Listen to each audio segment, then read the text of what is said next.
चरण कमलेभ्यो नमः।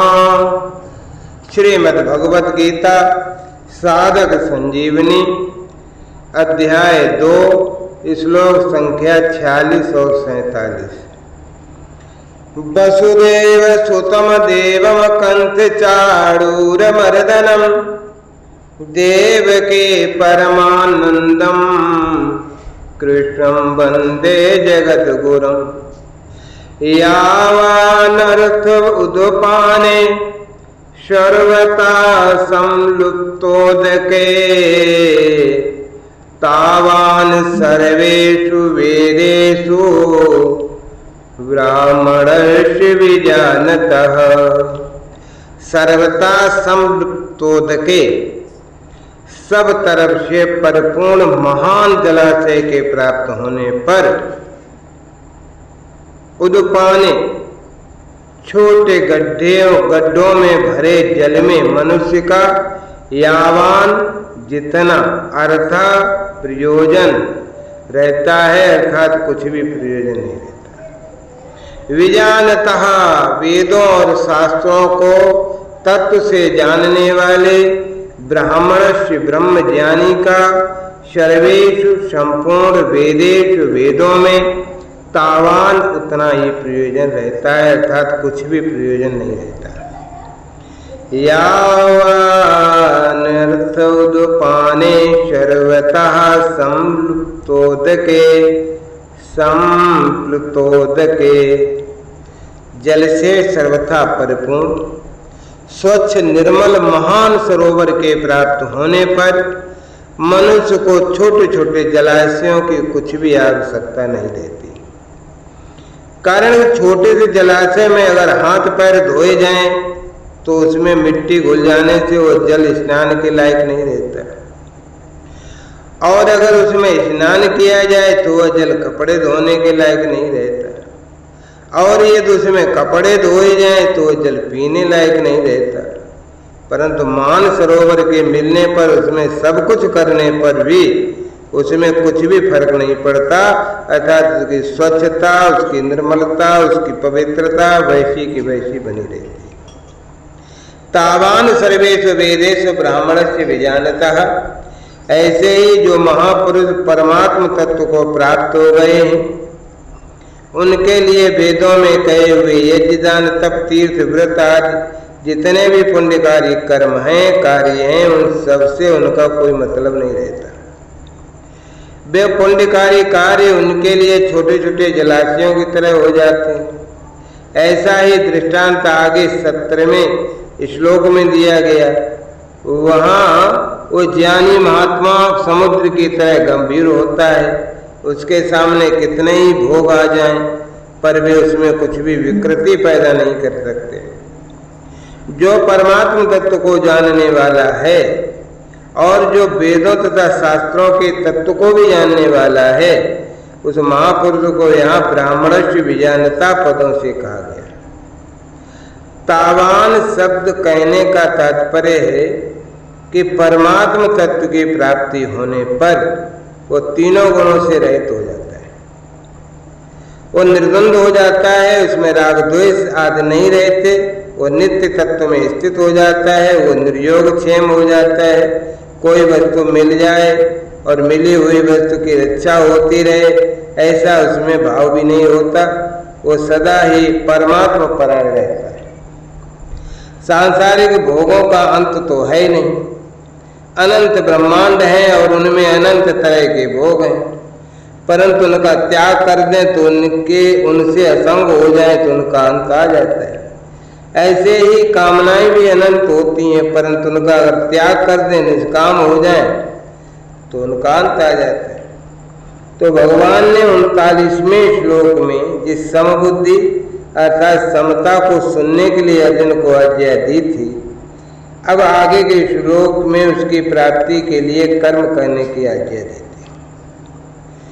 कर्मण्येवाधिकारस्ते मा फलेषु कदाचन मा कर्म फल हेतुर भूर्मा ते संगस्त्व कर्मणि।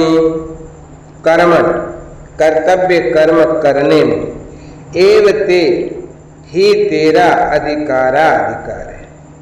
कर्तव्य कर्म करने में ही तेरा अधिकार है। कर्मण एवते अधिकार, फलेषु कदाचन मां, फलों में कभी नहीं। कर्म फल हेतु, कर्म फल का हेतु भी मत हो। ते अकर्मण, और तेरी कर्म न करने में भी संगा न हो। संगा आसक्ति मास्तु न हो, कर्म करने में आसक्ति भी ना हो, और कर्तव्य कर्म करने में तेरा अधिकार है। कर्मण्येवाधिकार, प्राप्त कर्तव्य कर्म का पालन करने में ही तेरा अधिकार है। इसमें तू स्वतंत्र है। कारण है कि मनुष्य योनि एक कर्म योनि है। मनुष्य के सिवाय दूसरी कोई भी योनि नया कर्म करने के लिए नहीं बनी है। पशु पक्षी आदि जंगम और वृक्ष लता आदि स्थावर प्राणी नया कर्म कर ही नहीं सकते। देवता आदि भी नया कर्म करने की सामर्थ्य तो है, पर वे केवल पहले किए गए यज्ञ दान आदि शुभ कर्मों का फल भोगने के लिए ही है। वे भगवान के विधान के अनुसार मनुष्यों के लिए कर्म करने की सामग्री तो दे सकते हैं, पर केवल सुख भोग में ही लिप्त रहने के कारण स्वयं नया कर्म नहीं कर सकते। नारकी जीव वो भी भोग योनि होने के कारण अपने दुष्कर्मों का फल भोगते हैं, नया कर्म वो भी नहीं कर सकते। नया कर्म करने में तो केवल मनुष्य का ही अधिकार है। भगवान ने सेवा रूप नया कर्म करके केवल अपना उद्धार करने के लिए ये अंतिम मनुष्य जन्म दिया है। अगर ये कर्मों को अपने लिए करेगा तो बंधन में पड़ जाएगा, और अगर कर्मों को न करके आलस्य और प्रमाद में पड़ा रहेगा तो फिर जार बार जन्म मरण होता रहेगा। अतः भगवान कहते हैं कि तेरा केवल सेवा रूप कर्तव्य कर्म करने में ही अधिकार है। कर्मण, इस पद में एक वचन देने का तात्पर्य है कि मनुष्य के सामने देश काल घटना परिस्थिति आदि को लेकर शास्त्र वेद कर्म तो अलग अलग होंगे, पर एक समय में एक मनुष्य किसी एक कर्म को ही तत्परता पूर्वक कर सकता है। जैसे क्षत्रिय होने के कारण अर्जुन के लिए युद्ध करना, दान देना आदि कर्तव्य कर्मों का विधान है, पर वर्तमान में युद्ध के समय हुए एक युद्ध रूप कर्तव्य कर्म ही कर सकता है, दान आदि कर्तव्य कर्म नहीं कर सकता।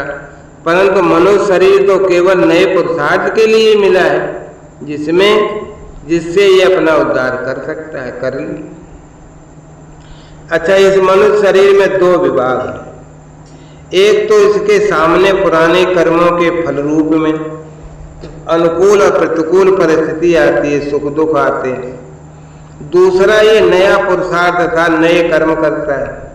नए कर्मों के अनुसार ही इसके भविष्य का निर्माण होता रहता है।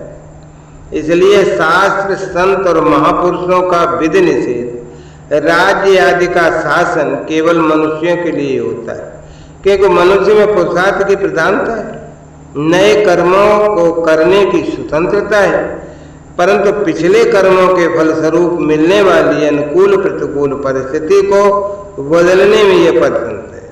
आए हुए सुख और आए हुए दुख को ये नहीं मिटा सकता। तात्पर्य है कि मनुष्य कर्म करने में स्वतंत्र है, फल प्राप्ति में स्वतंत्र नहीं है, परंतु अनुकूल प्रतिकूल रूप से प्राप्त परिस्थिति का सदुपयोग करके मनुष्य उसको अपने उद्धार की साधन सामग्री बना सकता है, क्योंकि मनुष्य शरीर अपने उद्धार के लिए तो मिला है।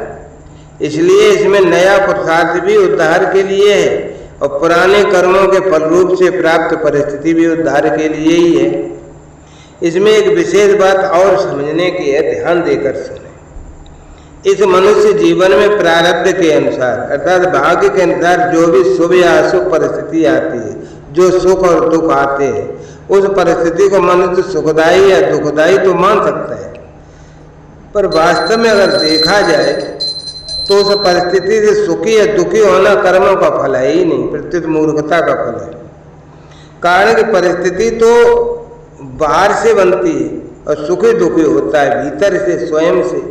उस परिस्थिति के साथ तादात्म्य करके ही ये सुख दुख का भोक्ता बनता है। अगर मनुष्य उस परिस्थिति के साथ तादात्म्य न करके उसके साथ न मिले तो उसका सदुपयोग कर ले, तो वही परिस्थिति उसका उद्धार का कारण बन जाएगी, उसके उद्धार के लिए साधन सामग्री बन जाएगी।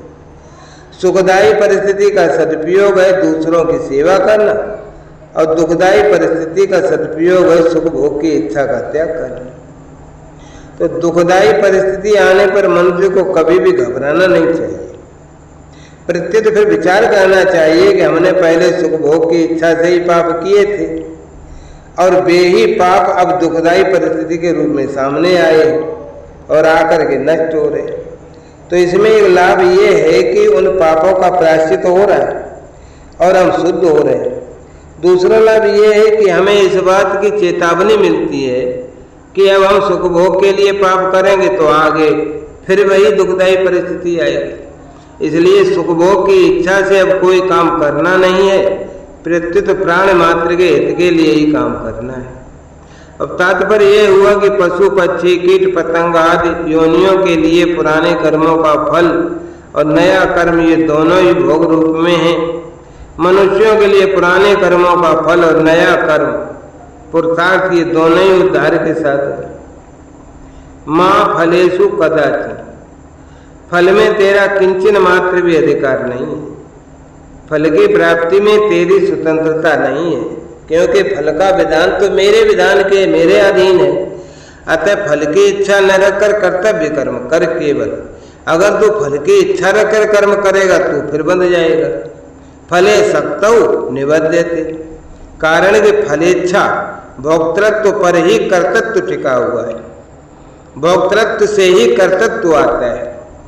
फलेच्छा सर्वथा मिटने से कर्तृत्व मिट जाता है और कर्तृत्व मिटने से मनुष्य कर्म करता हुआ भी नहीं बनता। भाव ये हुआ कि वास्तव में मनुष्य कर्तृत्व में उतना फंसा हुआ नहीं है जितना फलेच्छा से बंधा हुआ है, भोक्तृत्व में फंसा हुआ है। अंतःकरण में भोक्तृत्व फलेच्छा फलाशक्ति अधिक रहने के कारण ही मनुष्य भगवत प्राप्ति तत्व ज्ञान प्रेम प्राप्ति आदि में कर्मों का कारण मानता है। वास्तव में भगवत प्राप्ति आदि कर्मों पर निर्भर नहीं है, प्रत्युत भाव और बोध पर ही निर्भर है। कारण कि अप्राप्त पदार्थों की प्राप्ति तो कर्मों पर निर्भर है, पर नित्य प्राप्त तत्व की प्राप्ति कर्मों पर निर्भर नहीं है। दूसरी बात, जितने भी कर्म होते हैं वे सभी प्राकृत पदार्थों और व्यक्तियों के संगठन से ही होते हैं। पदार्थों और व्यक्तियों के संगठन के बिना कर्म स्वयं कर्म कर ही नहीं सकता। अतः इनके संगठन के द्वारा किए हुए कर्म का फल अपने लिए चाहना ईमानदारी नहीं है। अतः कर्म का फल चाहना मनुष्य के लिए हितकारक नहीं है, फल में तेरा अधिकार नहीं है। इससे ये सिद्ध हो जाती है कि फल के साथ संबंध जोड़ने में अथवा न जोड़ने में मात्र मनुष्य स्वतंत्र है, सबल है, इसमें पराधीन है, निर्बल नहीं है। फलेषु पद में है बहुवचन, तो मनुष्य कर्म तो एक करता है पर उस कर्म के फल अनेक चाहता है। जैसे मैं अमुक कर्म कर रहा हूँ तो इससे मेरे को पुण्य हो जाए, संसार में मेरी कीर्ति हो जाए, लोग मेरे को अच्छा माने, मेरा आदर सत्कार करे, मेरे को इतना धन प्राप्त हो जाए आदि। निष्काम होने के उपाय,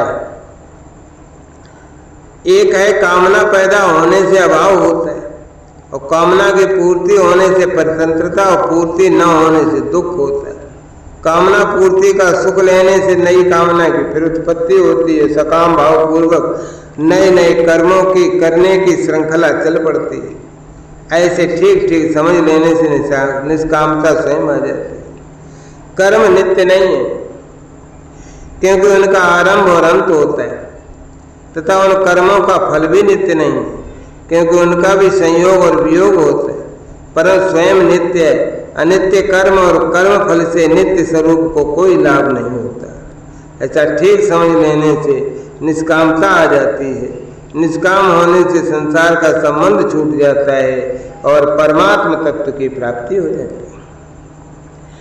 कर्मों में निष्काम होने के लिए साधक में तेजी का विवेक भी होना चाहिए और सेवा भाव भी होना चाहिए, क्योंकि इन दोनों के होने से ही कर्म योग ठीक तरह से आचरण में आएगा। नहीं तो कर्म हो जाएंगे पर योग नहीं होगा। तात्पर्य है कि अपने सुख आराम का त्याग करने में तो विवेक की प्रधानता होनी चाहिए और दूसरों को सुख आराम पहुंचाने में सेवा भाव की प्रधानता होनी चाहिए। माँ कर्म फल हेतुर्भू, तो कर्म फल का हेतु भी मत बन। तात्पर्य शरीर इंद्रियां मन बुद्धि आदि कर्म सामग्री के साथ अपनी किंचन मात्र भी ममता नहीं रखनी चाहिए, क्योंकि इनमें ममता होने से मनुष्य कर्म फल का हेतु बन जाएगा। आगे 5वें अध्याय के 11वें श्लोक में भगवान ने शरीर मन बुद्धि और इंद्रियों के साथ केवल ही पद देकर बताया है कि शरीर आदि के साथ किंचन मात्र भी ममता नहीं होनी चाहिए।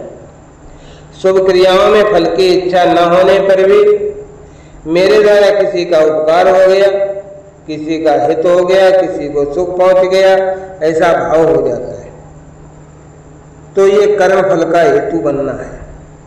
कारण कि ऐसा भाव होने से शुभ कर्म के साथ और मन बुद्धि इंद्रियों आदि के साथ संबंध जुड़ जाता है, जो असत का संग। वास्तव में अंतःकरण और वही कर्म और क्रियाओं के साथ हमारा कोई संबंध है ही नहीं। इनका संबंध समष्टि संसार के साथ है। जैसे दूसरी किसी व्यक्ति के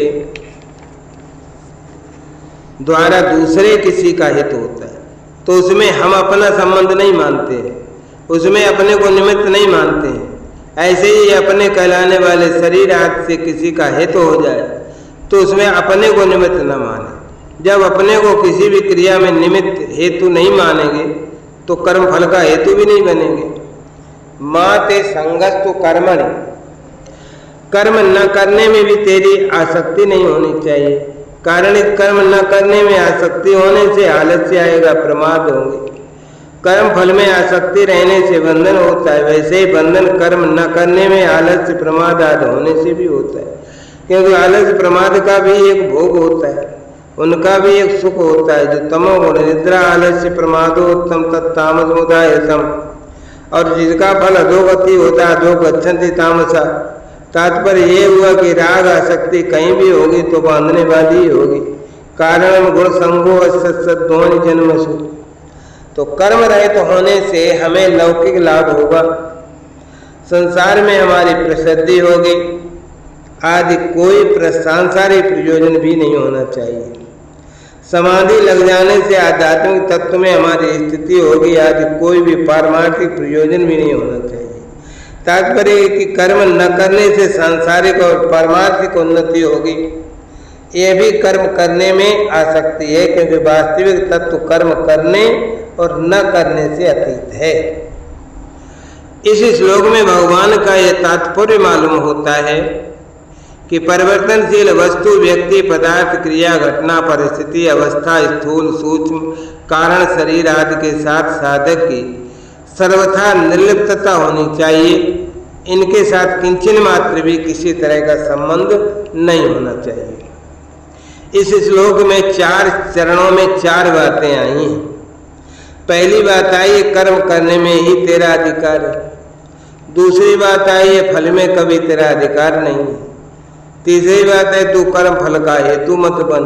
और चौथी बात है कर्म करने में तेरी आसक्ति न हो। इनमें से पहले और चौथे चरण की बात एक है, दूसरे और तीसरे चरण की बात एक है। पहले चरण में कर्म करने में अधिकार बताया, चौथे चरण में कर्म न करने में आसक्ति होने का निषेध किया। दूसरे चरण में फल की इच्छा का निषेध किया और तीसरे चरण में फल का हेतु बनने का निषेध किया। तात्पर्य क्या हुआ? ये हुआ कि कर्मण्यता में रुचि होने से प्रमाद आलस्य तामसी वृत्ति के साथ तेरा संबंध हो जाएगा। कर्म एवं कर्म फल के साथ संबंध जोड़ने से तेरा राजसी वृत्ति के साथ संबंध हो जाएगा। प्रमाद आलस्य कर्म फल आदि का संबंध न रहने पर जो विवेक जन्य सुख होता है, प्रकाश मिलता है, ज्ञान मिलता है, उसके साथ संबंध जोड़ने से सात्विक वृत्ति के साथ संबंध हो जाएगा। अतः साधक कर्म कर्म फल और इनके त्याग का सुख, इनमें से किसी के भी साथ अपना संबंध न जोड़े, इनमें राग और या आसक्ति भी न करे। कर्म करते हुए इनके साथ संबंध न रखना ही कर्म योग है। एक कर्म विभाग है और एक फल विभाग है। मनुष्य कर्म विभाग में ही अधिकार है, फल विभाग में नहीं है। कारण नया पुरुषार्थ होने से कर्म विभाग मनुष्य के अधीन है और पूर्वकृत कर्मों का भोग होने से फल विभाग प्रारब्ध के अधीन है। कर्म योग की दृष्टि से देखें तो मनुष्य को जो साधन सामग्री वस्तु योग्यता और सामर्थ्य मिली है वो सब प्रारब्ध है और उसका सदुपयोग करना, उसको अपना और अपने लिए न मानकर प्रत्युत दूसरों का और दूसरों के लिए मान सेवा में लगाना, ये पुरुषार्थ है। कर्म योग में मुख्य बात है अपने कर्तव्य के द्वारा दूसरे के अधिकार की रक्षा करना, कर्म फल का अर्थात अपने अधिकार का त्याग करना। दूसरे के अधिकार की रक्षा करने से पुराना राग मिटेगा और अपने अधिकार का त्याग करने से नया राग पैदा होगा नहीं। यही इस संसार से छूटने का मंत्र है जो भगवान ने दिया। इस प्रकार पुराना राग मिटने से नया राग पैदा न होने से कर्मयोगी बीत राग हो जाता है और बीत राग होने पर उसको तत्व ज्ञान हो जाता है।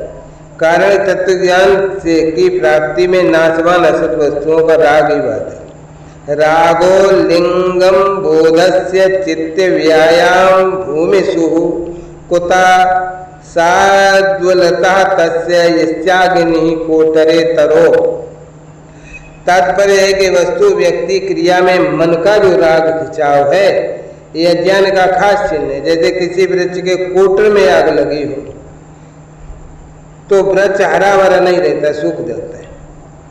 ऐसे ही जिसके भीतर राग रूपी आग लगी हो तो उसको शांति मिल ही नहीं सकती।